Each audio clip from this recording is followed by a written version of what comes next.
जमीन में धंसता जा रहा है केदारनाथ मंदिर। 125 सालों में गायब हो जाएगा केदारनाथ। मंदिर के साधु ने बताई पूरी सच्चाई। केदारनाथ मंदिर में जितने रहस्य छुपे हुए हैं, उससे ज्यादा मंदिर की यह सच्चाई है कि मंदिर अब अपने खत्म होने की कगार पर है। इससे पहले कि हम आपको इससे जुड़ी कहानी के बारे में बताएं, महादेव के सभी भक्त सच्चे मन से कमेंट बॉक्स में हर हर महादेव जरूर लिखें और इस चैनल को सब्सक्राइब करना ना भूलें।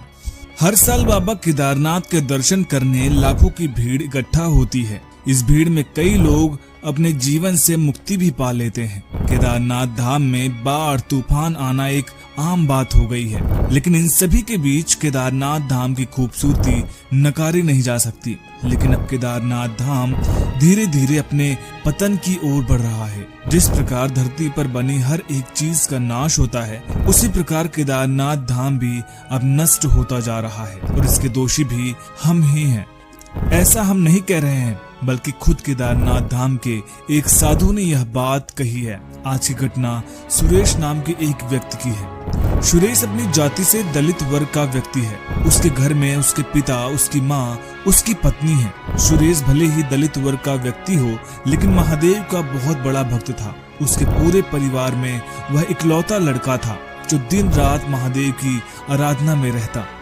हर महादेव के भक्तों का सपना होता है कि वह अपने जीवन में एक बार केदारनाथ धाम की यात्रा तो जरूर करें। इसी प्रकार सुरेश के मन में भी अपार इच्छा थी कि वह केदारनाथ धाम की यात्रा जरूर करे। फिर क्या था, कुछ पैसे इकट्ठा कर वह केदारनाथ के लिए निकल पड़ा।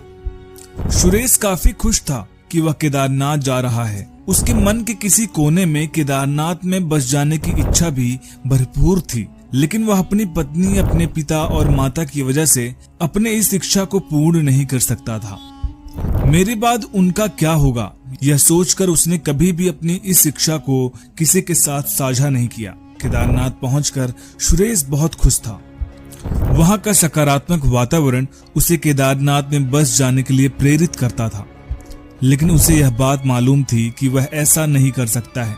वह अपने चंचल मन को शांत करने के लिए वहां के कई साधु संतों से भी मिला, ताकि उनसे उनके जीवन के कुछ अनुभव को अपने साथ वापस अपने घर ले जा सके।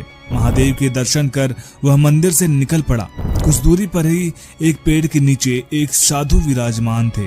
सुरेश ने सोचा कि चलकर साधु से ही कुछ बात की जाए, तो वह उनके समीप जाकर बैठ गया। साधु ध्यान में लिप्त थे। थोड़ी देर बाद साधु ने अपनी आंखें खोली तो देखा सुरेश उनके सामने ही बैठा था। सुरेश उनकी आंखें खुलने का वेट ही कर रहा था। तभी साधु ने सुरेश की तरफ देखकर कहा कि तुम अपना समय जाया कर रहे हो, तुम्हें अपने परिवार के साथ होना चाहिए। सुरेश को साधु की बात समझ नहीं आई। उसने पूछा, ऐसा क्यों महाराज? साधु ने बताया कि तुम्हें पुत्र हुआ है। यह पुत्र तुम्हारे जीवन में स्वयं महादेव का आगमन है। तुम जो केदारनाथ में अपना जीवन यापन करने की सोच रहे हो, उसकी आवश्यकता नहीं है। तुम केवल अपने पुत्र की सेवा कर ही महादेव को पा सकते हो। साधु की बातें सुनकर सुरेश काफी चकित था। इतना सब कुछ आखिर इस साधु को कैसे मालूम हुआ? मेरे मन की बात इन्हें कैसे मालूम हुई? सुरेश साधु का आशीर्वाद लेने लगा।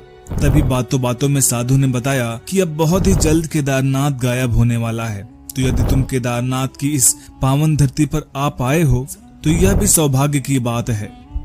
सुरेश ने फिर अचंभित होकर पूछा कि ऐसा क्यों महाराज? तब साधु ने कहा कि लाखों की संख्या में श्रद्धालु जिस प्रकार केदारनाथ की भूमि पर आकर उसे प्रदूषित व दूषित कर रहे हैं, इससे महादेव काफी रुष्ट हैं और इसी कारण केदारनाथ मंदिर हर साल 1 मीटर जमीन के अंदर धंसता जा रहा है। अनुमान है कि आने वाले 125 सालों में केदारनाथ का कोई अस्तित्व भी ना मिले।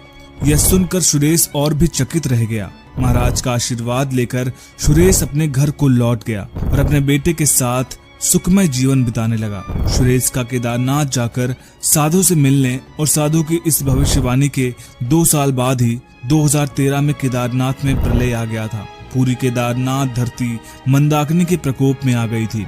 बाढ़ से पूरा केदारनाथ डूबने लगा था। ऐसे समय में सुरेश को भी आभास हुआ कि कैसे साधु की बात सच होते हुए नजर आ रही है। दोस्तों, केदारनाथ के बारे में आपका क्या मानना है हमें कमेंट बॉक्स में जरूर बताइएगा। ये वीडियो पसंद आए तो वीडियो को लाइक करिएगा, शेयर करिएगा और चैनल को सब्सक्राइब करना मत भूलिएगा। हर हर महादेव।